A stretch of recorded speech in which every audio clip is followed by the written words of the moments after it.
कुछ ही देर में अरमान ओबराय मेंशन पहुंच गया था। लिविंग एरिया में बैठा सामर्थ अरमान का ही वेट कर रहा था। अरमान को आता देख सामर्थ सोफे से उठकर अरमान के पास जाता है और स्माइल करते हुए दोनों एक दूसरे से गले मिलते हैं। अरमान ने सामर्थ को देखते हुए पूछा, मायरा कहाँ है? तो सामर्थ ने अरमान को देखते हुए कहा, भाभी सिया के साथ रूम में है, तू मेरे साथ चल, तुझसे कुछ बात करनी है। तो अरमान ने सामर्थ से कहा, क्या बात करनी है? सामर्थ अरमान का हाथ पकड़ अपने साथ ले जाते हुए बोला, पहले चल तो सही, फिर बताता हूँ।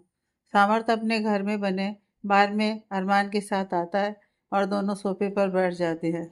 फिर सामर्थ एक वाइन की बोतल लेकर आता है और 2 गिलास में वाइन डालकर एक गिलास अरमान की तरफ बढ़ा देता है और दूसरा गिलास खुद लेता है।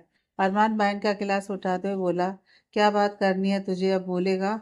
सामर्थ ने थोड़ा वाइन पिया और गिलास वापस टेबल पर रखते हुए कहा, तेरे और भाभी के बीच सब ठीक तो है ना? सामर्थ का सवाल सुन अरमान, जो वाइन पीने के लिए गिलास को अपने होठों से लगाया ही था, वो अचानक से रुक गया और गिलास को वापस टेबल पर रखकर सामर्थ को देखते हुए बोला, ऐसा क्यों पूछ रहा है? क्या मायरा ने कुछ कहा है? सामर्थ अपनी वाइन का गिलास उठाकर अरमान को भी वाइन पीने को कहता है, तो अरमान मना करते हुए कहता है, पहले मैंने जो पूछा है उसका जवाब दे। तो सामर्थ उससे जिद करते हुए कहता है, पहले वाइन पी, फिर बताऊंगा। सामर्थ को जिद करता देख अरमान गिलास उठाकर एक सांस में पूरी गिलास का वाइन एक ही बार में पी जाता है और गिलास को वापस टेबल पर रखते हुए बोला, अब बता क्या बात है? क्या कहा मायरा ने? सामर्थ ने भी वाइन का गिलास खत्म कर गिलास टेबल पर रखते हुए कहा, भाभी ने कुछ नहीं कहा, लेकिन वो बहुत अजीब तरीके से बातें कर रही थी। अरमान कंफ्यूज होते हुए बोला, कैसी अजीब बातें? तू साफ साफ बता ना, ऐसे गोल गोल क्यों घूम रहा है? सामर्थ ने अरमान को वो सारी बातें बताई जो सिया ने उसे बताई थी। अरमान सामर्थ की बात सुन हैरान और परेशान हो गया। अरमान ने सामर्थ को देखते हुए परेशानी से कहा, कुछ दिनों से मैंने भी ये बात नोटिस की है कि मायरा बहुत परेशान रहती है। मैंने उससे पूछा भी, लेकिन उसने कभी मुझे बताया ही नहीं। मुझे लगा प्रेगनेंसी की वजह से उसका मूड ठीक नहीं रहता है। प्रेगनेंसी में तो ऐसा होता ही रहता है। सामर्थ ने स्माइल करते हुए कहा, हाँ तू ठीक कह रहा है, प्रेगनेंसी में मूड स्विंग होते ही रहते हैं।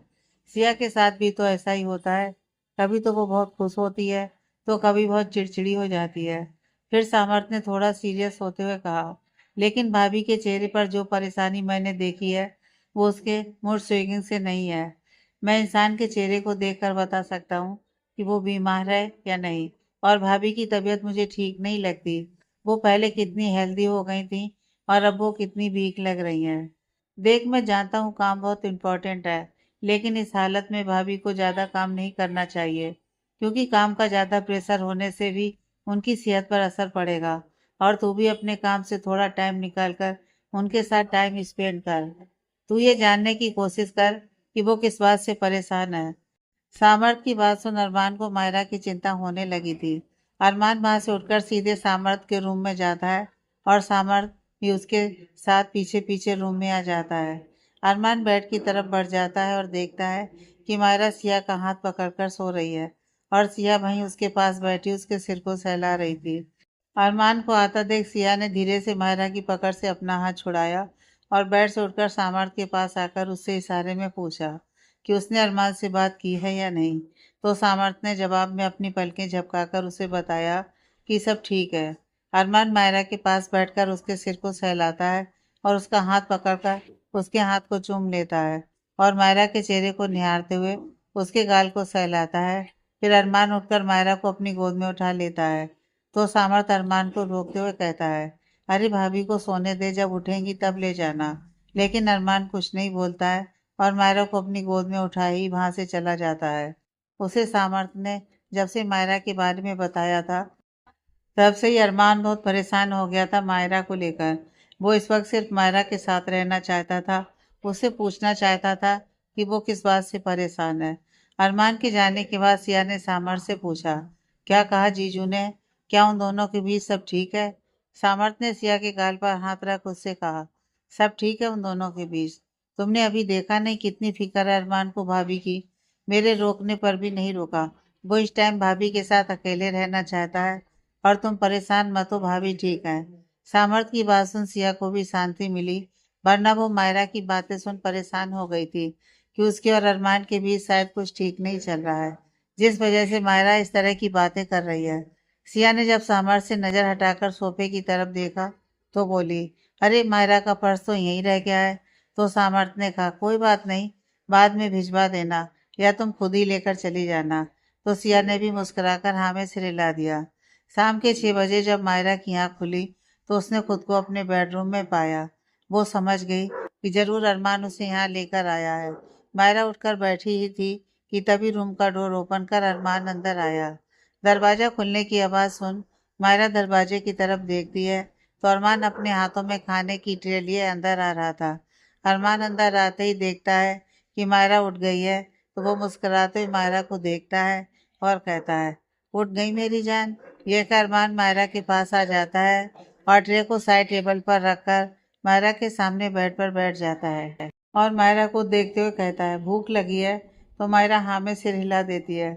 अरमान उस ट्रे से सूप का बाउल उठाता है और मायरा को दिखाते हुए कहता है, देखो मैं तुम्हारे लिए वेजिटेबल सूप बनाकर लाया हूँ।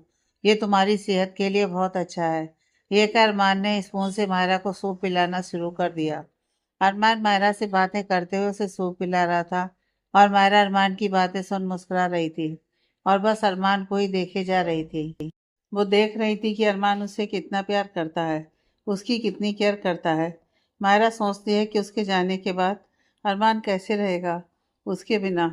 कहीं उसने जो फैसला लिया है वो गलत तो नहीं। ये ख्याल आते ही मायरा ने अपना सिर झटका और अपने मन में बोली, कमी मुझ में है अरमान में नहीं। अधूरी मैं हूँ अरमान नहीं। तो मैं क्यों अपने स्वार्थ के लिए अरमान को पूरी जिंदगी बच्चे के लिए तड़पाऊं। मैंने जो डिसीजन लिया है वही सही है। कुछ दिन मुझे याद करके रोएंगे, फिर अपने बच्चे के साथ पूरी जिंदगी खुशी से रहेंगे। यह सब सोचते हुए मायरा की आंखें नम हो गईं, लेकिन उसने अपनी आंखों की नमी को अरमान से छुपा लिया और मुस्कुराते हुए उसके हाथों से सूप पीने लगी। पूरा सूप फिनिश होने के बाद अरमान ने नैपकिन से मायरा का मुंह साफ किया और पूछा, डिनर में क्या खाओगी? जो तुम कहोगी वही बनेगा।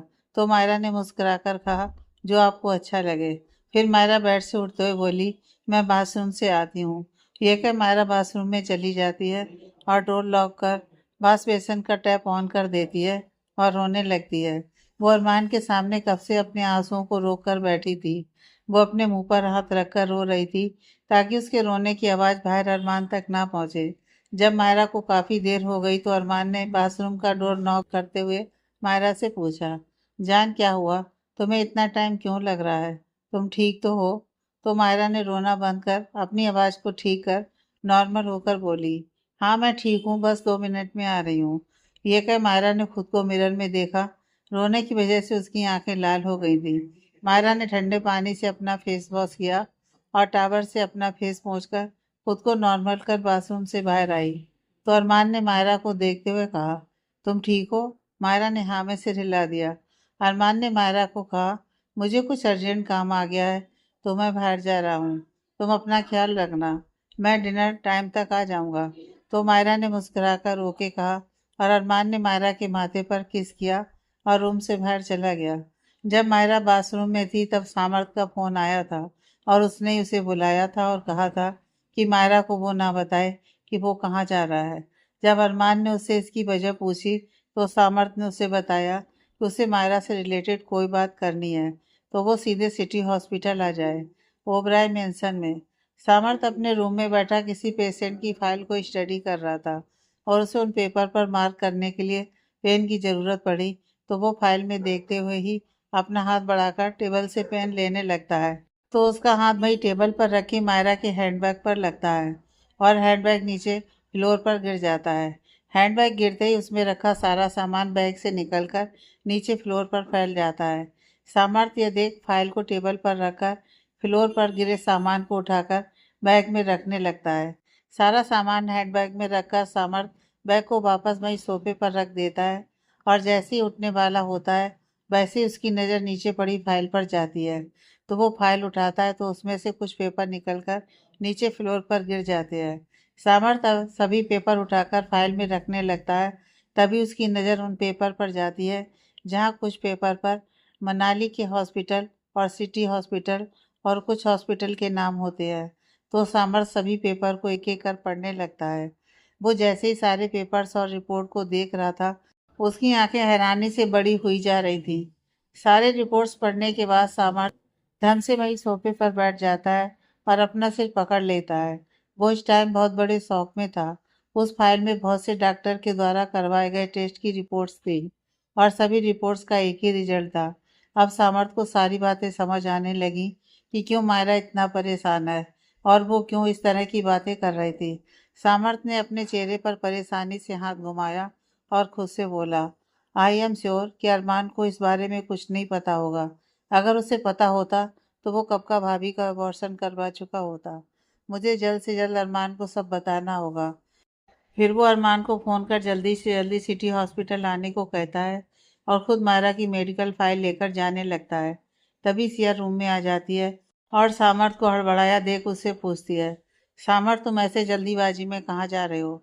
सामर्थ सिया को अभी कुछ बताना नहीं चाहता था क्योंकि उसे पता था कि मायरा को लेकर सिया कितनी सेंसिटिव है और इस वक्त सिया भी प्रेग्नेंट है, तो वो सिया को सब बताकर परेशान नहीं करना चाहता था। सामर्थ ने सिया को देखते हुए कहा, हॉस्पिटल में एक इमरजेंसी केस आया है, इसलिए हॉस्पिटल जाना हूँ। तुम अपना ख्याल रखना, मैं जल्दी आ जाऊँगा। यह कह सामर्थ जल्दी से रूम से बाहर चला जाता है। City hospital. अरमान और सामर्थ उसी फीमेल डॉक्टर के केबिन में बैठे थे जिस डॉक्टर से मायरा का ट्रीटमेंट चल रहा था। सामर्थ इस वक्त बहुत गुस्से में था। उसने गुस्से में डॉक्टर के सामने टेबल पर मायरा की मेडिकल फाइल को जोर से पटकते हुए कहा, ये क्या है डॉक्टर, और आपने इस बारे में मुझे क्यों नहीं बताया? सामर्थ को इतने गुस्से में देख वो फीमेल डॉक्टर थोड़ी सहम गई। उसे लगा कि शायद उसे कोई मिस्टेक हो गई है, इसलिए सामर्थ उस पर इतना गुस्सा हो रहा है। डॉक्टर ने फाइल लेकर उसे खोल कर देखा तो उसमें मायरा का नाम था। डॉक्टर समझ गई कि सामर्थ को सब पता चल गया है, इसलिए वो इतना गुस्सा हो रहा है। डॉक्टर ने फाइल बंद कर वापस टेबल पर फाइल को रखते हुए शांत लहजे में बोली, देखिए डॉक्टर सामर्थ, इसमें मेरी कोई गलती नहीं है। सामर्थ गुस्से में डॉक्टर को देखते हुए बोला, आपकी कोई गलती नहीं है? ये आप कैसे कह सकती है कि आपकी कोई गलती नहीं है? आप अच्छे से जानती हैं कि पेशेंट की बीमारी के बारे में हम डॉक्टर्स को पेशेंट के साथ साथ उसके किसी भी फैमिली मेम्बर्स को उसकी बीमारी के बारे में बताना होता है, और आपने इतनी बड़ी बात छुपाई। अरमान वहाँ बैठा बस सामर्थ और उस डॉक्टर की बात सुन रहा था, और सामर्थ को इतने गुस्से में देखकर उसे समझ ही नहीं आ रहा था कि वो इतने गुस्से में क्यों हुआ है। और उसने तो उसे मायरा के बारे में बात करने को बुलाया था, तो फिर ये डॉक्टर से क्या बात कर रहा है? अरमान इन सब बातों से इरिटेट हो गया था। उसने इरिटेशन से भरकर चेयर से उठकर खड़ा हुआ और सामर्थ को देखकर बोला, क्या तूने मुझे यहाँ ये सब देखने को बुलाया है? तूने तो कहा था कि मायरा से रिलेटेड कोई बात करनी है। सामर्थ अरमान को देखते हुए गुस्से से बोला, बहुत बड़ा बिजनेसमैन है ना तू, लोगों के झूठ को मिनटों में पकड़ लेता है, लेकिन अपनी बीवी का झूठ तो पकड़ नहीं पाया। वो किस बात से परेशान है तू ये भी नहीं जान पाया। यूं तो हर वक्त तू भाभी के साथ रहता है, लेकिन वो कहाँ जाती है, किससे मिलती है, ये तक तुझे नहीं पता। सामर्थ की बात सुन अरमान को गुस्सा आ रहा था कि वो मायरा के बारे में कैसी बातें कर रहा है। अरमान ने गुस्से में कहा, क्या बकवास कर रहा है तू? मायरा कभी मुझसे झूठ नहीं बोलती। सामर्थ ने फाइल उठाकर अरमान के हाथों में पकड़ाया और बोला, ये भाभी की मेडिकल रिपोर्ट्स है, इन्हें देख, फिर मुझे बता कि भाभी ने तुझे झूठ बोला है या नहीं। अरमान ने जल्दी से फाइल खोलकर रिपोर्ट देखने लगा, और रिपोर्ट्स पढ़ते ही वो शौक हो गया और फाइल उसके हाथ से छूटकर नीचे गिर गई। अरमान को इतना बड़ा शौक लगा था कि वो अपने सोचने समझने की क्षमता खो बैठा। उसके पैरों तले जैसे जमीन सरक गई हो, उसके हाथ पैरों में मानो जैसे जान ही ना बची हो। अरमान लड़खड़ाने लगा तो सामर्थ ने उसे संभालकर चेयर पर बिठाया। अरमान को मेडिकल की कुछ कुछ नॉलेज थी, तो उसे मायरा की रिपोर्ट्स को समझने में कोई मुश्किल नहीं लगी। अरमान किसी पत्थर की मूरत की तरह बैठा बस फ्लोर को घूरे जा रहा था।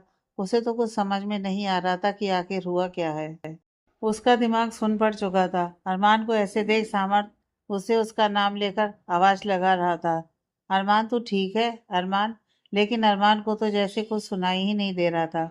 सामर्थ ने परेशानी से भरकर अरमान को कंधे से पकड़कर जोर से झकझोरा, तो अरमान अपने होश में आया और सामर्थ को देखने लगा। सामर्थ ने अरमान को देखते हुए पूछा, तू ठीक है?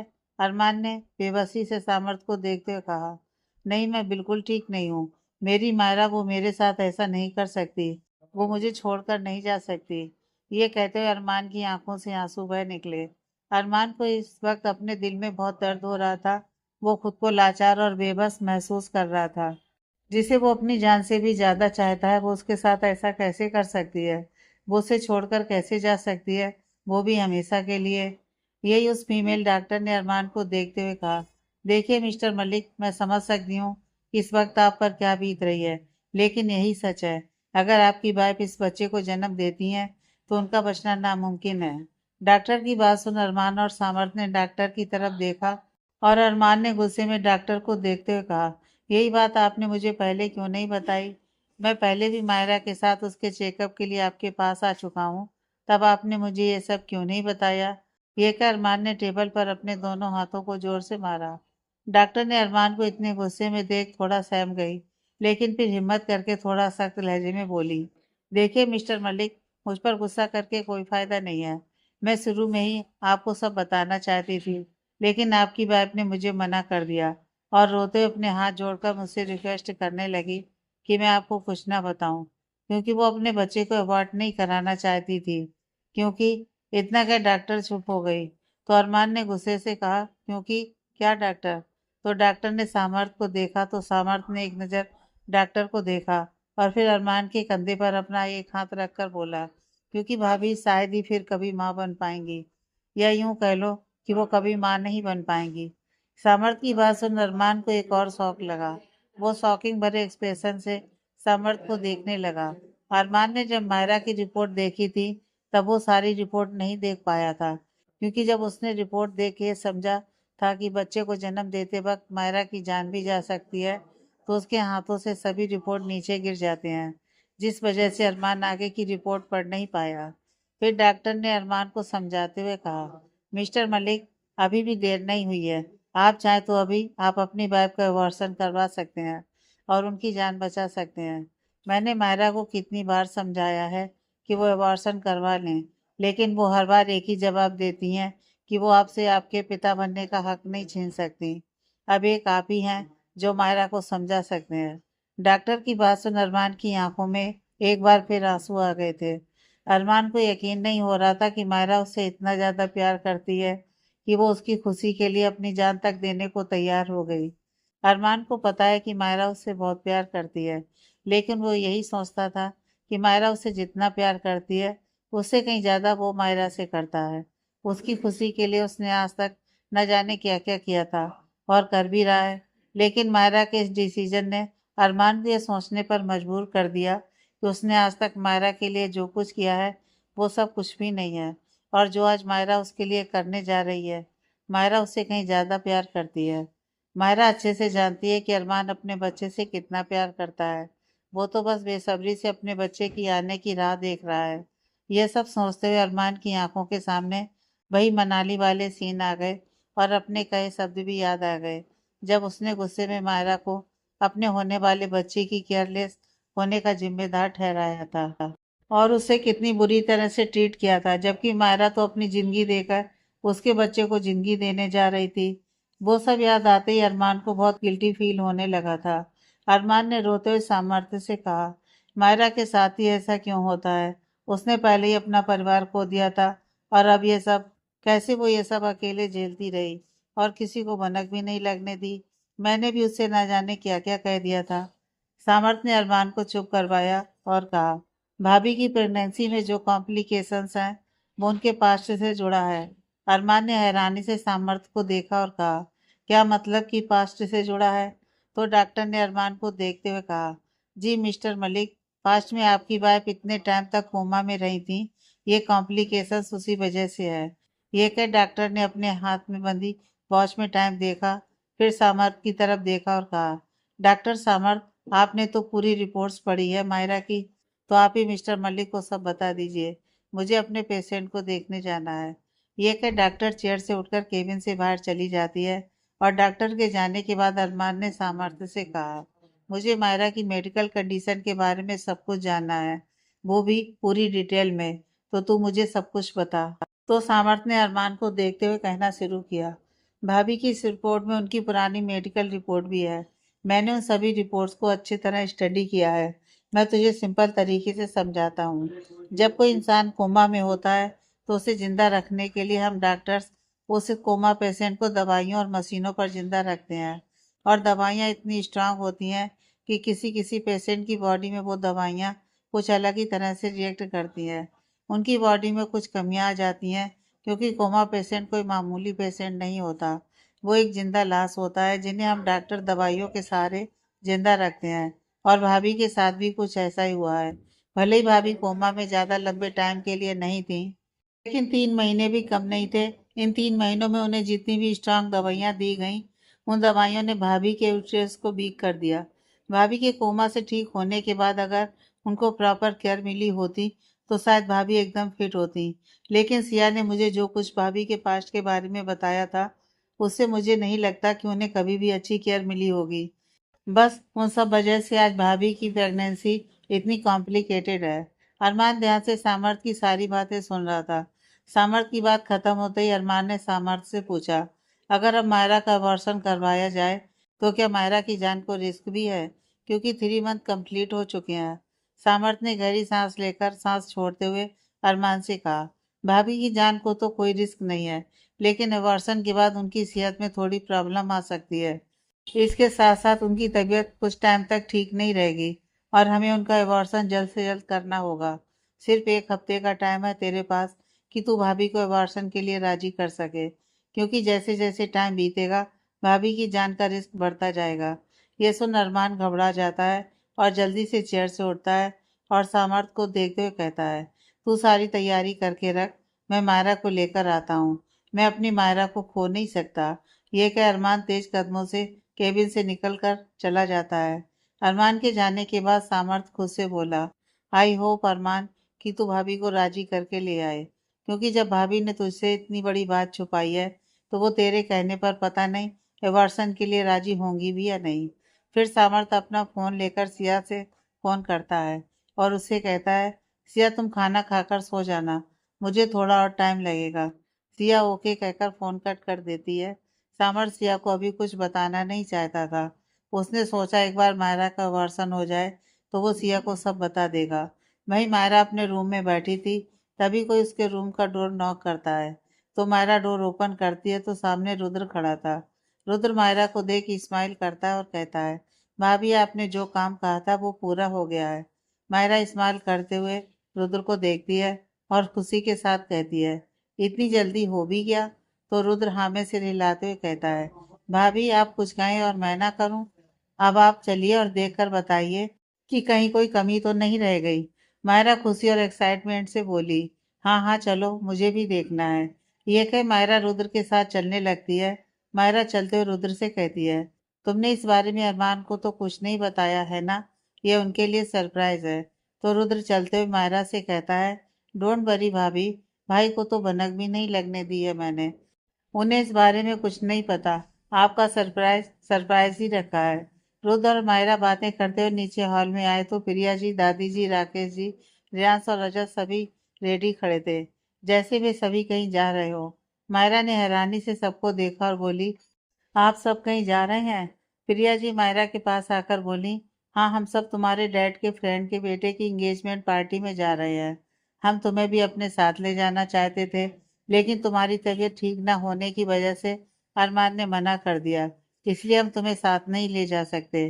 प्रिया जी ने थोड़ा मायूस होकर मायरा से कहा। प्रिया जी को मायूस देख मायरा ने स्माइल करते हुए कहा, इट्स ओके मम, मैं ठीक हूँ और आप चिंता मत कीजिए। आप सब जाइए, मैं घर पर रहकर रेस्ट करूंगी।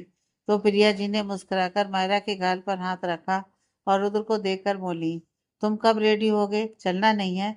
तो रुद्र ने प्रिया जी से कहा, मम आप सब चलिए, मैं थोड़ी देर में आता हूँ। भाभी ने जो भाई के लिए सरप्राइज रेडी करवाया है वो पहले भाभी को तो दिखा दूं। घर में सभी को पता था कि मायरा ने अरमान के लिए सरप्राइज तैयार करवा रही है। तो प्रिया जी ने मुस्कुराते हुए कहा, ठीक है जल्दी आ जाना। ये कहकर सभी मेंबर्स चले जाते हैं। रुद्र मायरा को देखते हुए बोला, चलें भाभी? मायरा मुस्कुराकर हामी से हिला देती है और रुद्र के साथ चली जाती है। रुद्र मायरा को एक कमरे के पास लाता है और डोर ओपन करने को बोलता है। तो मायरा डोर ओपन करती है तो कमरे के अंदर का नजारा देख वो खुश और हैरान दोनों हो जाती है। खुश इसलिए कि उसने जो जैसा चाहा था वो रूम बिल्कुल वैसा ही डेकोरेट किया गया था, और हैरान इसलिए कि उसने इतनी जल्दी इतने अच्छे काम की उम्मीद नहीं की थी। रुद्र ने स्माइल करते हुए मायरा से पूछा, कैसा लगा भाभी? तो मायरा ने खुश होकर स्माइल करते हुए रुद्र को देखकर कहा, बहुत अच्छा। इतनी जल्दी तुमने इतना अच्छा काम किया है। जैसा मैंने सोचा था उससे कहीं ज्यादा अच्छा किया है तुमने। Thank you so much. Rudra थोड़ी नाराजगी से बोला। भाभी थैंक यू बोलकर आप मुझे पराया कर रही हैं। मायरा रुद्र को देख स्माइल करते हुए बोली, ओके मैं अपना थैंक यू वापस लेती हूँ। लेकिन सच में रुद्र तुमने बहुत अच्छा काम किया है। रुद्र ने स्माइल करते हुए मायरा से कहा, आपको पसंद आया ना? बस मेरी मेहनत सफल हो गई। अच्छा अब मैं चलता हूँ। मायरा मुस्कुराकर हाँ में सिर हिला देती है। रुद्र के जाने के बाद मायरा कमरे को अच्छे से चारों तरफ नजरें घुमाकर देखती है। यह कमरा मायरा ने अपने होने वाले बच्चे के लिए तैयार करवाया था। कमरे में दो पार्टीशन करके पेंट और डेकोरेशन करवाया गया था। एक साइड पिंक कलर का पेंट किया हुआ था, साथ ही दीवार पर बार्बी डॉल की पेंटिंग की गई थी, और एक छोटा सा पिंक कलर का प्रिंसेस डिजाइन का बेड था। साथ ही एक पिंक कलर का कबर्ड, और उस कबर्ड पर डॉल की बड़ी सी पिक्चर लगी हुई थी। साथ ही पिंक कलर का वुडन का पालना भी था। वहीं दूसरी तरफ ब्लू कलर का पेंट और दीवार पर स्पोर्ट्स कार और कुछ कार्टून की पेंटिंग की गई थी। ब्लू कलर की कार की शेप में बना बेड और ब्लू कलर का कबर्ड, और उस पर स्पाइडरमैन की बड़ी सी पिक्चर लगी हुई थी, और ब्लू कलर का वुडन का पालना भी था। और छत की सीलिंग पर पूरे स्पेस का मैप बना हुआ था, जिसे अगर कोई देखे तो ऐसा लगे जैसे कि वो पेंटिंग ना होकर रियल में स्पेस को ही देख रहा हो। कुछ देर पूरे कमरे को अच्छे से मुआयना करने के बाद मायरा पूरे रूम को टॉय से डेकोरेट करने लगती है। बेड पर सॉफ्ट टॉय रखती है और बच्चे के कपड़े जो वो बेंगलुरु से शॉपिंग करके लाई थी, उन कपड़ों को वो कबर्ड में अच्छे से सेट करके रख देती है। पूरे रूम को अच्छे से सेट कर मायरा एक नज़र रूम के चारों तरफ देखती है कि कहीं कोई कमी तो नहीं रह गई। सब कुछ अच्छे से चेक करने के बाद मायरा स्माइल करती है और रूम से बाहर चली जाती है। लिविंग एरिया में आते ही मायरा अरमान को देखती है, जो जल्दीबाजी में तेज कदमों से सीढ़ियों पर चलते हुए ऊपर जा रहा था। अरमान को जाते देख मायरा ने पीछे से अरमान को आवाज लगाई। अरमान! मायरा की आवाज सुन अरमान के कदम रुक जाते हैं, और वो पीछे मुड़कर मायरा को देखता है, जिसके चेहरे पर बड़ी सी स्माइल थी और आंखों में चमक। मायरा इस वक्त बहुत खुश थी। उसने मुस्कुराते हुए अरमान से कहा, अरमान जल्दी इधर आइए, मुझे आपको कुछ दिखाना है। अरमान मायरा को देखते हुए सीढ़ियों से नीचे उतर कर आने लगा। वो मायरा के चेहरे को देखते हुए सोच रहा था कि कैसे अपनी खुशी के पीछे उसने इतना बड़ा दुख छुपा रखा है। अरमान मायरा के पास आता है और बिना किसी एक्सप्रेशन के वो मायरा को एकटक निहार रहा था। मायरा अरमान का हाथ पकड़कर उसे देखते हुए बोली, अरमान आप मेरे साथ चलिए। तो अरमान ने अपनी चुप्पी तोड़ते हुए कहा, कहाँ चलना है? तो मायरा ने मुस्कुराते हुए अरमान के करीब आकर कहा, सरप्राइज है आपके लिए। यह कह मायरा अरमान का हाथ पकड़कर उसे रूम तक ले आती है और अरमान को रूम का दरवाजा खोलने को कहती है। अरमान डोर ओपन कीजिए। तो अरमान एक नज़र मायरा को देखता है, फिर डोर ओपन कर अंदर आता है। अरमान जैसे ही अंदर आता है तो रूम को देख सरप्राइज हो जाता है। उसे यकीन ही नहीं हो रहा था कि मायरा ये सब इतनी जल्दी कर लेगी। अभी कुछ दिनों पहले ही तो अरमान ने उसे बताया था कि वो अपने बच्चे के लिए किस तरह का रूम बनवाएगा, और मायरा ने इतनी जल्दी रूम तैयार भी करवा लिया। मायरा अरमान के पास आकर उसका हाथ पकड़कर बोली, कैसा लगा सरप्राइज? वैसा ही है ना जैसा आपने सोचा था? ये कह मायरा रूम को दिखाते हुए अरमान से कहती है, अगर हमारी बेटी हुई तो आप पूरे रूम का डिजाइन इस तरह करवा लीजिएगा, और अगर बेटा हुआ तो इस तरह। ये बात मायरा ने अपने हाथों से इशारा कर कही थी। अरमान तो बस मायरा को ही देखे जा रहा था। मायरा ने एक साइड दीवार पर अपने हाथ के इशारे से दिखाते हुए कहा, यहाँ पर आप मेरी एक बड़ी सी फोटो लगाना, ताकि जैसे जैसे हमारा बेबी बड़ा होगा उसे पता रहे कि मैं उसकी मम हूँ। मायरा की बात सुन अरमान ने थोड़ा अनजान बनते हुए कहा, फोटो क्यों लगाना? तुम तो हमेशा हमारे बच्चे के साथ रहोगी, उसे तो पता ही रहेगा कि तुम ही उसकी मम हो। अरमान को पता था कि मायरा ना की बात क्यों कही है, इसलिए उसने जानबूझकर मायरा से यह सब कहा था कि वह जान सके कि मायरा उसे सच बताती है या नहीं, या फिर वो उससे और कितना झूठ बोलेगी। अरमान की बात सुन मायरा को एहसास हुआ कि उसने अपने इमोशंस में आकर ये क्या कह दिया। मायरा ने मुस्कुराते हुए अरमान की तरफ देखा और बात को संभालते हुए कहा, मेरा मतलब है कि मैं काम की वजह से ज़्यादातर मनाली में रहती हूँ, तो कहीं हमारा बच्चा ये न भूल जाए कि मैं ही उसकी माँ हूँ। मायरा की बात सुन अरमान को गुस्सा आ गया और उसने मायरा को कंधे से पकड़कर अपने करीब किया और गुस्से से बोला, और कितना झूठ बोलोगी मायरा। अरमान के इस तरह जोर से पकड़ने से मायरा को अपने कंधों में दर्द हुआ। उसने अरमान की आंखों में देखा, जो गुस्से की वजह से लाल हो चुकी थी। मायरा ने अरमान को देखते हुए उससे पूछा, क्या हुआ अरमान, आप इतना गुस्से में क्यों हैं? और मैंने क्या झूठ बोला आपसे? अरमान गुस्से में मायरा को देखते हुए बोला, तुम्हें नहीं पता कि तुमने क्या झूठ बोला है और मुझसे क्या छुपा रही हो? अरमान की बात सुन मायरा घबरा गई। उसे याद आया कि जब वो सिया के पास गई थी, तब वो अपनी रिपोर्ट वहीं भूल आई थी, क्योंकि वो वहां सो चुकी थी और अरमान उसे सोते हुए यहाँ लेकर आया था। उसे लगा शायद रिपोर्ट सामर्थ ने देख ली है और अरमान को सब बता दिया है। यह सब सोचते हुए मायरा बहुत घबरा गई थी और उसके माथे पर पसीना आने लगा था। मायरा की हिम्मत नहीं हो रही थी कि वो अरमान से नजरें मिला सके। उसने थोड़ी हिम्मत कर अरमान के चेहरे को अपने हाथों में थामकर उसे देखते हुए कहा, अरमान पहले आप शांत हो जाइए, हम आराम से बैठकर बात करते हैं। लेकिन अरमान तो जैसे कुछ सुनना ही नहीं चाहता था। उसने गुस्से में मायरा को कंधे से झकझोरते हुए चिल्लाकर बोला, तुम्हारी हिम्मत कैसे हुई मुझसे इतनी बड़ी बात छुपाने की? तुमने मेरे प्यार और आज़ादी का बहुत गलत फायदा उठाया है। अरमान के इस तरह चिल्लाने से मायरा बहुत डर गई और उसने डर से कसकर अपनी आंखें बंद कर लीं और डर से वो कांपने लगी। मायरा जानती थी कि अरमान को एक ना एक दिन सब पता चल ही जाएगा, लेकिन उसे इतनी जल्दी पता चल जाएगा, वो उसने नहीं सोचा था। मायरा ने तो सोचा था जब उसका 4th मंथ कंप्लीट हो जाएगा, तब वो अरमान को बता देगी, क्योंकि उसके बाद अरमान चाह कर भी उसका अबॉर्शन नहीं करवा पाएगा। उसे ये भी पता था कि जब ये सच्चाई अरमान के सामने आएगी, तो वो कुछ ऐसे ही रिएक्ट करेगा।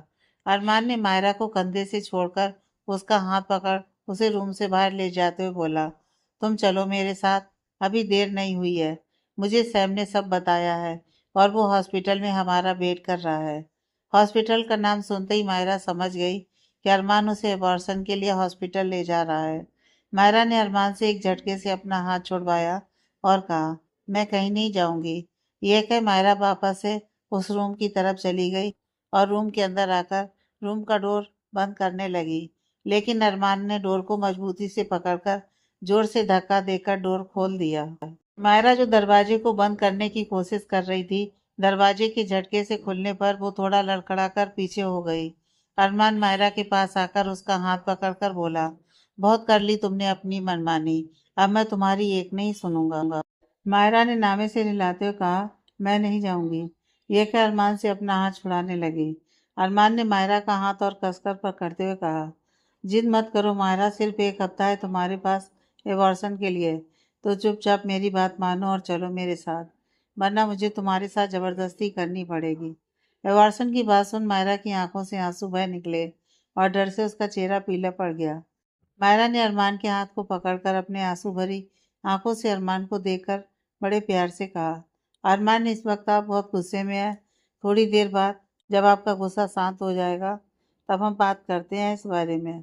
फिर अरमान का हाथ अपने पेट पर रखकर अरमान की आंखों में देखकर बोली, यह हमारे प्यार की निशानी है अरमान, और आप इस निशानी को ख़त्म करना चाहते हैं।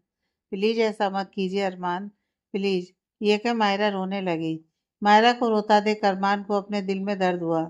मायरा के आंसू देख अरमान अपना गुस्सा भूल गया और उसने मायरा का हाथ छोड़ उसके चेहरे को अपने हाथों में थाम कर उसे देखते हुए कहा, ऐसी निशानी का मैं क्या करूँगा जो मुझसे मेरा प्यार ही छीन ले।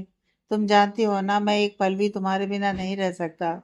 तो कैसे तुमने इतना बड़ा डिसीजन अकेले लिया? तुमने एक बार भी मेरे बारे में नहीं सोचा कि मैं कैसे जीऊँगा तुम्हारे बिना?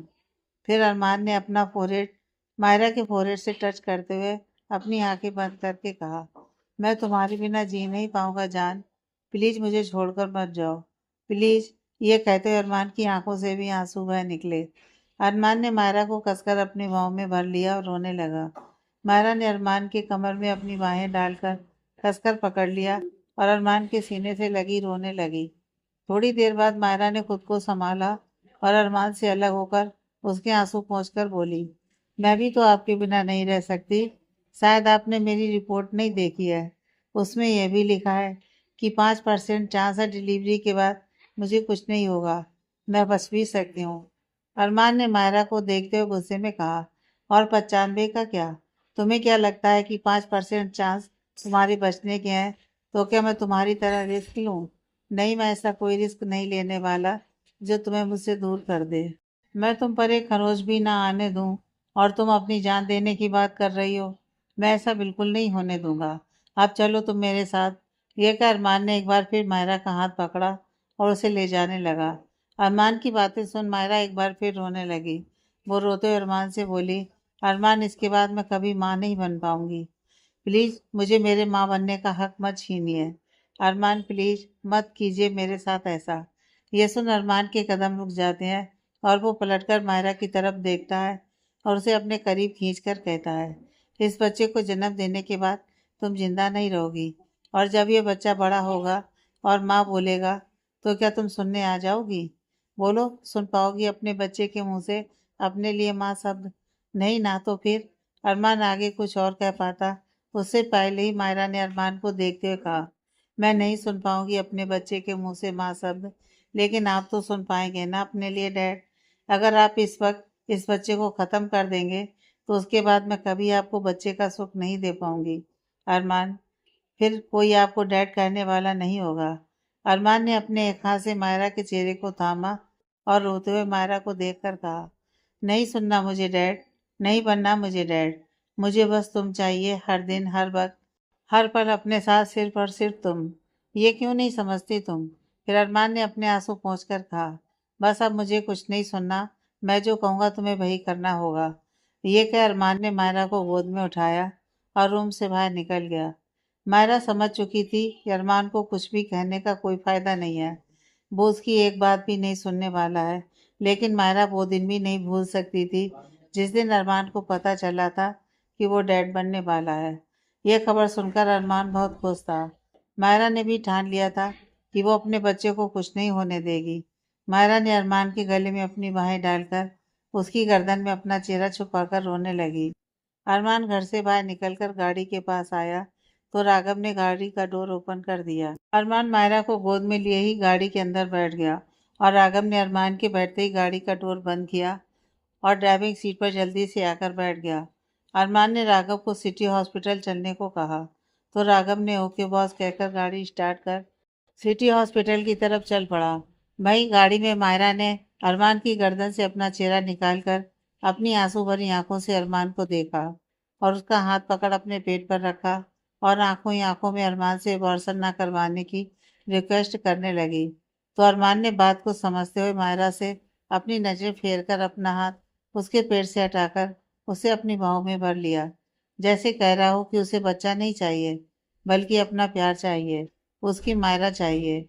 मायरा की हर कोशिश नाकाम हो रही थी। मायरा को कोई रास्ता नहीं सूझ रहा था।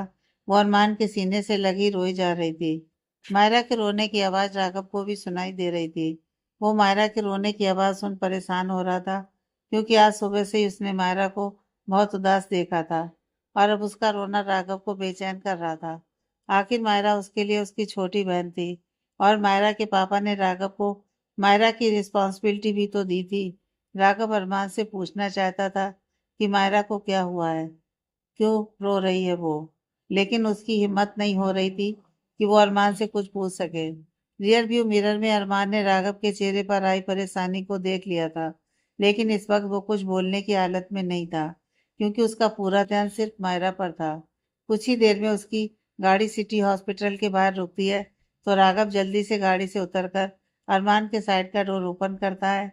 अरमान मायरा को लेकर गाड़ी से बाहर निकल पाता उससे पहले ही डोर ओपन होते ही मायरा अरमान की गोद से उठकर बाहर आ जाती है और वहां से भागने की कोशिश करने लगती है, लेकिन वो भाग पाती उससे पहले ही अरमान ने उसकी कलाई पकड़ ली और गाड़ी से निकलकर बाहर आ गया और गुस्से भरी नजरों से मायरा को देखा और उसे लगभग खींचते हुए जबरदस्ती अपने साथ हॉस्पिटल के अंदर ले जाने लगा।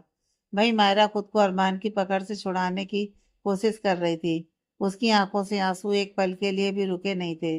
वही राघव अरमान का मायरा की तरफ इस तरह का बिहेव देखकर हैरान था। उसने हमेशा अरमान को मायरा की केयर करते हुए ही देखा था, लेकिन आज वो उसका उल्टा ही देख रहा था। राघव जल्दी से गाड़ी पार्क कर अरमान के पीछे चला गया। रात का समय था तो हॉस्पिटल में ज्यादा चहल पहल नहीं थी। अरमान मायरा को लेकर सामर्थ के केबिन में जाता है। सामर्थ इस वक्त फीमेल डॉक्टर से मायरा के अबॉर्शन के बारे में कुछ डिस्कस कर रहा था।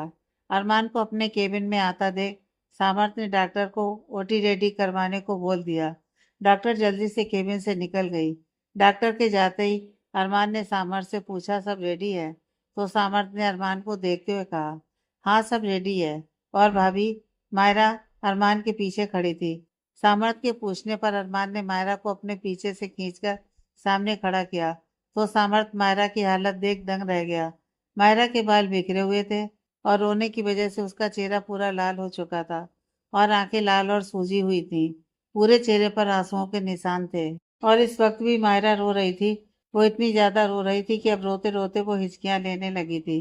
मायरा की ऐसी हालत देख सामर्थ ने गुस्से में अरमान को देखा और धीरे से अरमान से कहा, तुझे कहा था ना कि प्यार से समझाना, फिर भाभी को यहाँ लेकर आना, लेकिन तुझे अपने गुस्से के आगे कुछ दिखता ही नहीं है। देख भाभी को जरा क्या हालत बना दी है तूने उनकी। अरमान ने मायरा को देखा तो उसे मायरा की ऐसी हालत देख अपने दिल में दर्द सा महसूस हुआ, लेकिन अपने इमोशंस को कंट्रोल कर सामर्थ को देख बोला, पहले मैंने प्यार से ही समझाया था, लेकिन प्यार की भाषा तो इन्हें समझ ही नहीं आई, तो मजबूरन मुझे जबरदस्ती करनी पड़ी। मायरा अपनी नजरें झुकाए बस रोए जा रही थी और अरमान ने अभी भी मायरा की कलाई को कसकर पकड़ा हुआ था। सामर्थ ने मायरा को देख उसे बैठने को बोला तो अरमान ने मायरा की कलाई छोड़ दी और मायरा को एक चेयर पर बिठा दिया और सामर्थ भी मायरा के सामने वाली चेयर पर आकर बैठ गया और टेबल से पानी का गिलास उठाकर मायरा को दिया तो मायरा ने पानी का गिलास लेकर पानी पीने लगी। पानी पीते वक्त सामर्थ का ध्यान मायरा की कलाई पर गया जहाँ उंगलियों के निशान बने हुए थे। ये देख सामर्थ ने गुस्से में घूरकर अरमान को देखा तो अरमान ने अपनी नजरें फेर ली। अरमान भी मायरा को देख रहा था। उसकी हालत देख उसे बिल्कुल अच्छा नहीं लग रहा था और जब उसने मायरा की कलाई पर अपनी उंगलियों के निशान देखे तो उसे खुद पर गुस्सा आने लगा और जब सामर्थ ने उसे देखा तो उसने मायरा से अपनी नजरें फेर ली।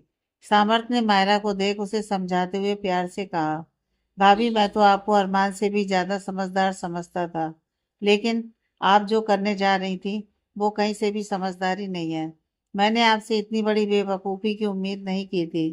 मायरा कुछ नहीं बोलती है, वो बस अपनी नजरें झुकाए बैठी रो रही थी। उसे पता था कि उसके कुछ भी कहने का कोई फायदा नहीं होने वाला है, क्योंकि अरमान को तो बस अपनी जिद पूरी करनी है। इतने में एक नर्स सामर्थ के केबिन का डोर ओपन कर अंदर आकर बोली, डॉक्टर ओटी रेडी है। सामर्थ उस नर्स को देख सिर हिलाते हुए बोला, ठीक है तुम चलो, हम आ रहे हैं। नर्स ओके बोलकर चली जाती है। सामर्थ मायरा को देख बोला, भाभी चलिए। मायरा नर्स की बात सुनकर बहुत डर गई थी और अब सामर्थ भी उसे चलने को कह रहा था। सामर्थ चेयर से उठकर खड़ा हुआ तो मायरा ने सामर्थ को देखते हुए कहा, जीजू क्या एक बार मैं अपने बच्चे की धड़कन सुन सकती हूँ? प्लीज मेरी एक विश पूरी कर दीजिए प्लीज। मायरा की बात सुन सामर्थ उसे तुरंत मना करना चाहता था, लेकिन फिर कुछ सोचकर उसने मायरा को देखते हुए कहा, ठीक है मैं आपकी विश जरूर पूरी करूंगा, लेकिन आपको भी मेरी बात माननी पड़ेगी और वो यह है कि बच्चे की धड़कन सुनने के बाद आप शांति से अबॉर्शन करवा लेंगे। सामर्थ मना इसलिए करना चाहता था क्योंकि मायरा पहले ही अबॉर्शन के लिए रेडी नहीं थी और अगर अब वो बच्चे की धड़कन सुन लेगी तो फिर तो वो कभी नहीं रेडी होगी अबॉर्शन के लिए। लेकिन उसने मायरा से अपनी बात मनवाने के लिए हाँ बोल दिया। सामर्थ की बात सुन मायरा एक पल के लिए चुप हो गई, फिर अपनी नजरें नीचे कर उस सोच में हाँ में अपना सिर हिला दिया। ये देख सामर्थ ने स्माइल किया और कहा, तो फिर चलिए। वहीं खड़ा अरमान मायरा को ही देख रहा था। जब मायरा ने अबॉर्शन के लिए हाँ कर दिया तो अरमान को भी थोड़ी राहत मिली। मायरा अपनी चेयर से उठकर सामर्थ के पीछे चलने लगी और केबिन से निकलने से पहले मायरा ने अरमान का हाथ थामा और उसे भी अपने साथ ले जाने लगी। अरमान ने बिना किसी सवाल के मायरा के साथ चल पड़ा। सामर्थ उन दोनों को सोनोग्राफी रूम में ले जाता है और नर्स को मायरा का सोनोग्राफी करने को बोलता है। नर्स मायरा को देखकर उसे बेड पर लेटने को बोलती है। मैम आप यहाँ आकर लेट जाइए। तो मायरा अरमान को अपने साथ लेकर बेड तक आती है और अरमान की हेल्प से वो बेड पर लेट जाती है और एक हाथ से अरमान का हाथ थाम कर रखती है। अरमान मायरा के चेहरा देखता है जहाँ उसके पूरे चेहरे पर आंसुओं के निशान थे। ये देख अरमान ने अपनी नजरें उस रूम में इधर उधर घुमाई तो उसे टेबल पर बेड पाइप्स रखे दिखे। ये देख अरमान ने मायरा के सिर पर प्यार से हाथ फेरा और उसके माथे को चूमकर कहा, मैं अभी आया। इतना कि अरमान ने मायरा से अपना हाथ छुड़वाया और टेबल से वाइप्स के पैकेट से कुछ वाइप्स निकाले और मायरा के पास आकर उसका चेहरा वाइप्स से साफ करने लगा। नर्स ने जब यह देखा तो वो उन दोनों का प्यार देखकर मुस्कुरा दी और मायरा के पास आकर उसके पेट से उसकी साड़ी का पल्लू को थोड़ा साइड किया और पेट पर सोनोग्राफी मशीन को रोल करने लगी। सामने सोनोग्राफी मशीन की स्क्रीन पर कुछ धुंधला सा दिखने लगा तो नर्स ने स्क्रीन पर दिखाते हुए मायरा से कहा, मैम देखिए ये आपका बेबी है। फिर साउंड मशीन से आती आवाज को सुनाते हुए बोली, और ये जो आप आवाज सुन रही हैं वो आपके बच्चे की धड़कन है। मायरा ने स्क्रीन की तरफ देखा जहाँ पूरा अंधेरा दिख रहा था और उसमें एक छोटा सा डॉट कुछ धुंधला सा दिख रहा था। मायरा यह देख थोड़ा कंफ्यूज हो गई। उसे समझ में नहीं आ रहा था कि बेबी कहाँ है। नर्स ने मायरा के कंफ्यूज चेहरे को देख मुस्कुराते हुए स्क्रीन में आते धुंधले बच्चे को दिखाते हुए बोली, ये है आपका बेबी। मायरा ने जब अपने बच्चे की धुंधली सी तस्वीर देखी और उसकी धड़कनों को सुना तो खुशी से उसकी आंखों से आंसू बह निकले और होठों पर बड़ी सी मुस्कान आ गई। मायरा ने स्क्रीन की तरफ देखते हुए ही अरमान से कहा, अरमान देखिए हमारा बेबी। और उसकी धड़कनें सुनी ना आपने? मायरा बस स्क्रीन में अपने बच्चे को देख रही थी और अरमान वो तो बस मायरा के चेहरे को ही देख रहा था। मायरा के चेहरे पर आई खुशी और चमक को देख अरमान के भी आंखों से आंसू बह गए और जब उसने अपने बच्चे की धड़कनें सुनी तो उसकी भी धड़कनें तेज हो गईं। उसकी नजरें अपने आप मायरा के पेट पर चली गईं और उसके भी होठों पर मुस्कान आ गई। फिर उसने अपनी नज़र मायरा के पेट से हटाकर स्क्रीन में देखा। अपने धुंधले से बच्चे को देखकर अरमान की आंखों से आंसू निकल आए और उसने कसकर मायरा का हाथ पकड़ लिया। मायरा ने अरमान को देखा जिसके चेहरे पर भी इस वक्त मुस्कान थी और उसकी नजरें स्क्रीन पर। यह देख मायरा मुस्कुरा दी और अरमान का हाथ अपने होठों के पास लाकर उसे चूम लिया। नर्स ने मायरा के पेट को टिश्यू से साफ करके मशीन को ऑफ कर रूम से बाहर चली गई तो मायरा बेड पर बैठकर अरमान को देखती है जिसके होठों पर अभी भी मुस्कान थी। मायरा ने अरमान का हाथ पकड़ अपने पेट पर रखा और कहा, अरमान आपने देखा ना हमारे बेबी को और उसकी धड़कनों को सुना ना? तो अरमान मायरा के पेट को देखते हुए हाँ में अपना सिर हिलाया और अपने घुटनों पर बैठकर मायरा की कमर को पकड़कर उसके पेट को चूम लिया। ये देख मायरा मुस्कुराई और अरमान के बालों में हाथ फेरते हुए बोली, आप हमारे बेबी को खुश नहीं होने देंगे ना? मायरा ने यही सोचकर सोनोग्राफी के लिए सामर से रिक्वेस्ट की थी कि वो अरमान को अपना बेबी दिखा सके और उसकी धड़कनें सुना सके ताकि अरमान अपना फैसला बदल ले और अबॉर्शन के लिए मना कर दे। मायरा ने इतना ही कहा था कि तभी सामर्थ ने डोर नॉक करते हुए बाहर से आवाज दी, अरमान जल्दी करो डॉक्टर वेट कर रही है। सामर्थ की आवाज सुन अरमान को होश आया वरना वो तो अपने बच्चे की धड़कनें सुन और उसे देख इमोशनल हो गया था। वो तो ये भी भूल गया था कि वो यहाँ क्यों आया है। वही मायरा सामर्थ की आवाज सुन डर गई थी। उसने अरमान की तरफ देखा जो अभी भी उसके पेट को ही देख रहा था। मायरा को लगा कि शायद अरमान ने सामर्थ की बात अभी नहीं सुनी है। ये देख मायरा ने स्माइल की और प्यार से अरमान के बालों को सहलाने लगी। अरमान ने एक बार फिर मायरा के पेट को सहलाया और उसे चूमकर कहा, बेबी डैड आपसे बहुत प्यार करते हैं लेकिन उससे कहीं ज़्यादा वो आपकी मम्मा से प्यार करते हैं। आई एम सॉरी बेबी, मैं आपको उस दुनिया में नहीं ला सकता। I am sorry. यह क्या अरमान उठकर खड़ा हो गया। वहीं मायरा अरमान की बातें सुन फिर से डरने लगती है। उसकी ये कोशिश भी नाकामयाब रही। मायरा ने रोते हुए अरमान को देखकर धीरे से कहा, अरमान। मायरा कुछ और कहती उससे पहले ही अरमान ने उसका हाथ पकड़ बेड से नीचे उतारा और रूम से बाहर लेकर आ गया। तो सामर्थ ने अरमान को अपने साथ आने को कहा तो अरमान मायरा का हाथ पकड़े सामर्थ के साथ चल पड़ा। सामर्थ अरमान और मायरा को ऑपरेशन रूम के अंदर छोड़कर खुद बाहर आ गया। मायरा ने जब ऑपरेशन रूम के अंदर का नज़ारा देखा तो वह बहुत डर गई। ऑपरेशन बेड के पास रखी मशीन और टेबल पर रखे ऑपरेशन किट का सारा सामान देख मायरा बहुत डर जाती है और डर से कांपने लगती है और अपने दोनों हाथों से कसकर अरमान का हाथ पकड़ लेती है। अरमान भी वो सभी देख एक पल के लिए घबरा जाता है, लेकिन जब उसने मायरा को डर से कांपते देखा तो मायरा को कसकर अपनी बाहों में भर लिया और उसकी पीठ को सहलाते हुए उसे शांत करने लगा। एक नर्स अरमान और मायरा के पास आकर कहती है, सर आप बाहर जाकर वेट कीजिए। तो अरमान मायरा से अलग होता है। वो नर्स मायरा को हॉस्पिटल का गाउन देते हुए बोली, मैम आप चेंज कर लीजिए। मायरा नर्स से वो गाउन नहीं लेती है।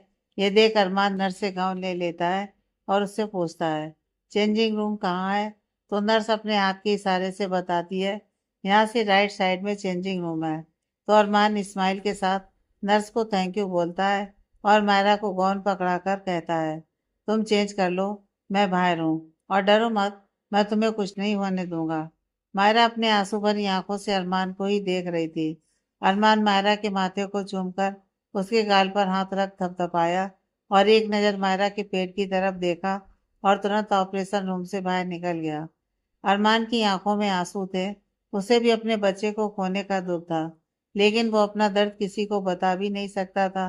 वहीं मायरा बस चुपचाप अपने हाथ में पकड़े गाउन को देख रही थी।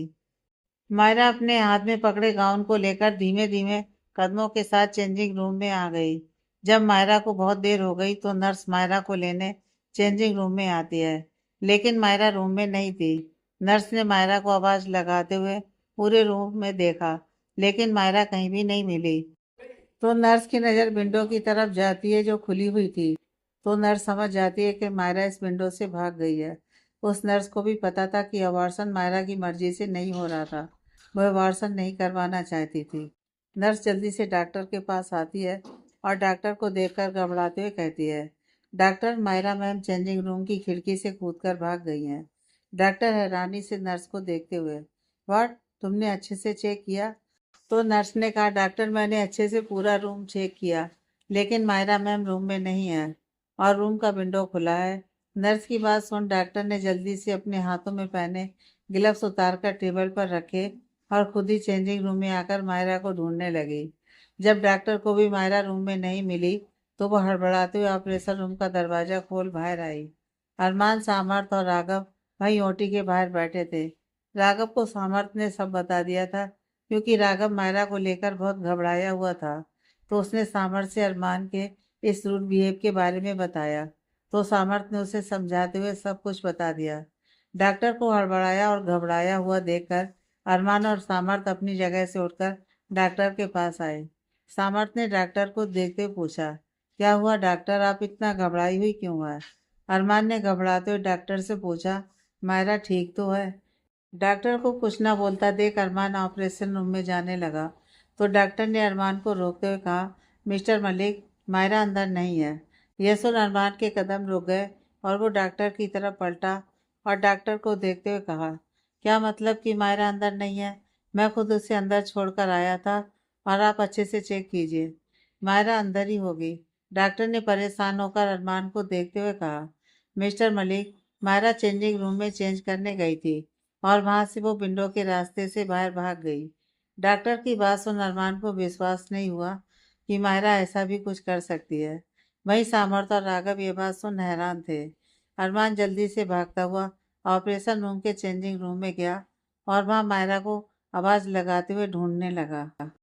अरमान ने जब उस विंडो की तरफ देखा जो इस वक्त खुली हुई थी, अरमान विंडो के पास गया तो उसे वहां मायरा की साड़ी का फटा हुआ टुकड़ा मिला। अरमान ने उस टुकड़े को हाथ में उठाकर देखा तो उस टुकड़े के फटे टुकड़े को देख अरमान पहचान गया कि यह मायरा की साड़ी का है। वही सामर्थ और राघव अरमान के पीछे पीछे चेंजिंग रूम में आ गए थे। सामर्थ ने जब अरमान के हाथ में मायरा की साड़ी का फटा हुआ टुकड़ा देखा तो उसने अरमान से पूछा, क्या यह भाभी की साड़ी का है? तो अरमान ने गुस्से से अपने हाथों की मुट्ठी बना ली और हाँ में अपना सिर हिला दिया और गुस्से से उस कपड़े के टुकड़े को फेंककर चेंजिंग रूम से बाहर निकल गया। अरमान इस वक्त बहुत गुस्से में था। गुस्से से उसकी आंखें लाल हो गई थी। अरमान को बाहर जाता देख राघव और सामर्थ भी उसके पीछे जाते हैं। अरमान गाड़ी में बैठकर पहले अपने फ़ोन में मायरा की लोकेशन चेक करता है। लोकेशन मिलते ही अरमान गाड़ी स्टार्ट कर चला जाता है। वही सामर्थ और राघव जब तक अरमान के पास पहुंच पाते, अरमान उनसे पहले ही वहां से गाड़ी स्टार्ट कर चला जाता है। सामर्थ अपनी गाड़ी से अरमान का पीछा करने लगता है। राघव इस वक्त सामर्थ के साथ उसकी गाड़ी में था। सामर्थ के चेहरे पर इस वक्त परेशानी साफ साफ दिख रही थी। उसे पता था कि अरमान इस वक्त बहुत गुस्से में है, और गुस्से में वो न जाने मायरा के साथ क्या करेगा। यही सब सोच सोचकर सामर्थ घबरा भी रहा था। अरमान कुछ ही मिनटों में मलिक मेंशन पहुंच जाता है, क्योंकि मायरा की लोकेशन मलिक मेंशन में शो हो रही थी। अरमान घर में घुसते ही मायरा को जोर जोर से आवाज लगाने लगता है। अरमान की तेज आवाज सुन घर के सभी सर्वेंट दौड़ते हुए हाल में आकर एक साथ हाथ बांधकर अपनी नजर नीचे झुकाए खड़े हो जाते हैं। सभी इस वक्त बहुत डरे हुए थे, क्योंकि वे सभी अरमान के गुस्से से अच्छी तरह वाकिफ थे। अरमान ने सभी सर्वेंट को देख गुस्से में बोला, क्या तुम लोगों ने मायरा को देखा है? तो उनमें से एक सर्वेंट ने डरते हुए अपनी नज़र नीचे झुकाए हुए ही कहा, नो सर, मैडम तो आपके साथ ही गई थी। उसके बाद से मैडम घर नहीं लौटी हैं। इतना सुन अरमान ने सभी सर्वेंट से कहा, पूरे घर में मायरा को ढूंढो, वो यहीं घर में है। इतना कह अरमान सीढ़ियाँ चढ़ते हुए अपने रूम की तरफ चला गया, और अरमान के जाते ही सभी सर्वेंट भी मायरा को पूरे घर में ढूंढने लगे। अरमान जब रूम में पहुंचा तो वो पूरे रूम में और बाथरूम में और पूल साइड सभी जगह मायरा को ढूंढने लगा, लेकिन उसे मायरा कहीं नहीं मिली। अरमान की नज़र जब ड्रेसिंग टेबल पर रखे मायरा की वॉच पर गई, तो गुस्से से उसने अपने हाथों की मुट्ठियां बना ली और दीवार पर जोर का एक पंच जड़ दिया, जिस वजह से दीवार पर लगी मायरा की फोटो नीचे गिर गई और फोटो फ्रेम का कांच टूट गया। कांच टूटने की आवाज़ सुन अरमान ने नीचे फ्लोर पर देखा, तो मायरा की फोटो देख जैसे अपना गुस्सा भूल गया हो। मायरा को देखते ही अरमान अपना गुस्सा भूल जाया करता था। अरमान ने नीचे फ्लोर से मायरा की फोटो उठाई और फोटो को देखकर बोला, जान तुम क्यों ऐसा कर रही हो? तुम अपनी जान नहीं बल्कि मेरी जान ले रही हो। अगर तुम्हें कुछ हो गया तो मैं कैसे जी पाऊंगा तुम्हारे बिना? ये क्यों नहीं समझती तुम? ये कहते ही अरमान की आंखों से कुछ बूंद आंसू के निकलकर मायरा की फोटो पर गिर गए। फोटो पर गिरे आंसू की बूंदों को अरमान ने अपने हाथों से साफ किया, और फिर अपना फोन पॉकेट से निकालकर वीर को कॉल करके कहा, वीर, मायरा मिसिंग है। अपने पूरे सिक्योरिटी गार्ड को काम पर लगा दो और मायरा को ढूंढ निकालो। मुझे हर हाल में मायरा चाहिए। और एक बात का ध्यान रखना, मायरा को कुछ होना नहीं चाहिए। अगर उसे एक खरोच भी आई तो मैं तुम्हें जिंदा जमीन में गाड़ दूंगा। इस वक्त अरमान पर गुस्सा फिर हावी हो गया था। वीर से बात करने के बाद अरमान ने राघव को कॉल किया, तो राघव और सामर्थ उसी के पास उसके रूम में आ पहुंचे। उन दोनों को देख अरमान ने कॉल कट किया और राघव को देखकर गुस्से में कहा, तुम मायरा के बॉडीगार्ड हो ना, तो जाओ और मायरा को ढूंढ कर लाओ, लेकिन उसे कुछ होना नहीं चाहिए। उसे सही सलामत लेकर आना। अरमान की बात खत्म होते ही राघव ओके बॉस बोलकर वहां से चला गया। राघव के जाते ही सभी सर्वेंट अरमान के रूम के बाहर आकर खड़े हो गए। उनमें से एक सर्वेंट ने कहा, सर, मैडम पूरे घर में कहीं नहीं है। हमने सब जगह अच्छे से चेक कर लिया है। अरमान मायरा की फोटो को वहीं टेबल पर रखकर रूम के दरवाजे तक आया और सभी सर्वेंट को गुस्से से घूरते हुए कहा, घर में किसी को इस बारे में कुछ पता नहीं चलना चाहिए, स्पेशली रियांश को, समझे? तो सभी सर्वेंट ने डर से हाँ में सिर हिलाया और वहां से चले गए। अरमान वापस रूम में आया और सोफे पर अपना सिर पकड़कर बैठ गया। सामर्थ अरमान के पास आकर उसके कंधे पर हाथ रख उसके पास बैठ गया, और अरमान ने परेशानी से अपने चेहरे पर हाथ फेरा और बोला, सैम, मैं क्या करूं? कैसे समझाऊं मायरा को? प्यार से समझा लिया, गुस्से से समझा लिया, यहाँ तक कि जबरदस्ती भी कर ली, लेकिन किसी भी बातों का कोई फायदा नहीं हुआ। उसने तो उस बच्चे को जन्म देने की जिद पकड़ ली है। मैं कोई दुश्मन नहीं हूँ अपने बच्चे का। मैं भी अपने बच्चे से प्यार करता हूँ। मुझे भी उतना ही दुख है अपने बच्चे को खोने का जितना मायरा को है। मैं किसी से अपनी तकलीफ शेयर नहीं करता, तो इसका मतलब यह नहीं कि मैं हार्टलेस हूँ। मुझे अपने बच्चे से प्यार नहीं है। ये कहते हुए अरमान की आंखों से आंसू बह गए। सामर्थ ने अरमान के कंधे थपथपाते हुए कहा, किसने कहा कि तू हार्टलेस है और तू अपने बच्चे से प्यार नहीं करता? मैं जानता हूँ कि तू अपने बच्चे से कितना प्यार करता है, और ये बात भाभी भी अच्छे से जानती हैं। तभी तो वो अपनी जान का इतना बड़ा रिस्क ले रही हैं। सामर्थ की बात सुन अरमान ने उसे देखते हुए कहा, तो फिर वो ये क्यों नहीं जानती कि मैं अपने बच्चे से ज़्यादा उससे प्यार करता हूँ? मैं मायरा के बिना जी नहीं पाऊंगा सैम। ये क्या, अरमान सामर्थ के गले लग रोने लगा। सामर्थ ने आज पहली बार अरमान को रोते हुए देखा था। उसे भी अब मायरा की जिद पर गुस्सा आने लगा था। 2 दिन बीत चुके थे, लेकिन मायरा का कहीं कोई पता नहीं चला था।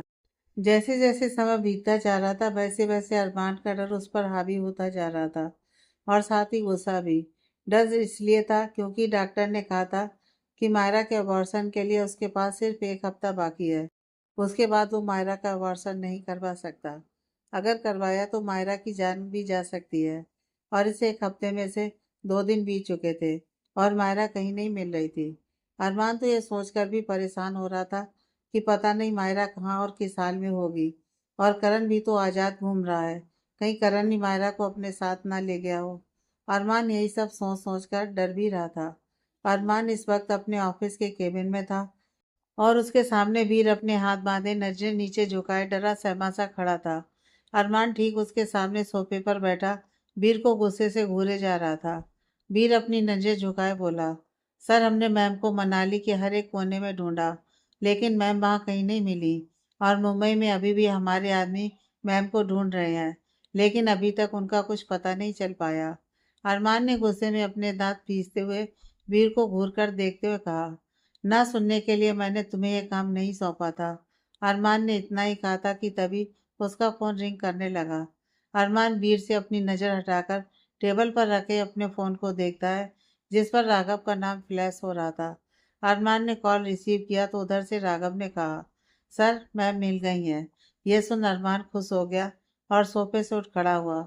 उसने राघव से पूछा, कहाँ है मायरा? तो राघव ने कहा, मैम इस वक्त आपके फार्म हाउस पर है। अरमान ने जल्दी से रिप्लाई किया, ठीक है मैं अभी आ रहा हूँ, तुम उसे कहीं मत जाने देना। इतना कहकर अरमान ने कॉल कट किया और वीर को अपने साथ चलने को कहा। वीर ने गाड़ी को फास्ट ड्राइव करते हुए कुछ ही मिनटों में अरमान को फार्म हाउस तक पहुंचा दिया। अरमान गाड़ी से उतरकर भागता हुआ फार्म हाउस के अंदर गया और मायरा को आवाज लगाने लगा। तो राघव अरमान के पास आकर बोला, सर मैम यहाँ नहीं है। अरमान ने कंफ्यूज होकर राघव को देखते हुए कहा, क्या मतलब है कि मायरा यहाँ नहीं है? तुमने ही तो फोन पर कहा था कि मायरा यहीं फार्म हाउस में है। राघव ने अरमान को देखते हुए कहा, सर मैम यहीं है, लेकिन वो यहाँ इस घर में नहीं है, बल्कि आउट हाउस में है। वो छुपकर वहाँ रह रही हैं, किसी सर्वेंट को भी नहीं पता कि मैम यहाँ पर है। जब मैं आज यहाँ मैम को ढूंढते हुए आया था, तभी मुझे मैम फार्म हाउस से चोरी छुपे खाने पीने का सामान लेकर आर्ट हाउस में जाती हुई दिखी, तो उसी वक्त मैंने आपको कॉल कर दिया। राघव की बात खत्म होते ही अरमान दौड़कर आउट हाउस की तरफ चला गया। अरमान आउट हाउस में पहुंचते ही सारी जगह मायरा को ढूंढने लगा। मायरा को ढूंढते हुए अरमान स्टोर रूम के सामने से गुजरा तो उसे स्टोर रूम में मायरा दिखी।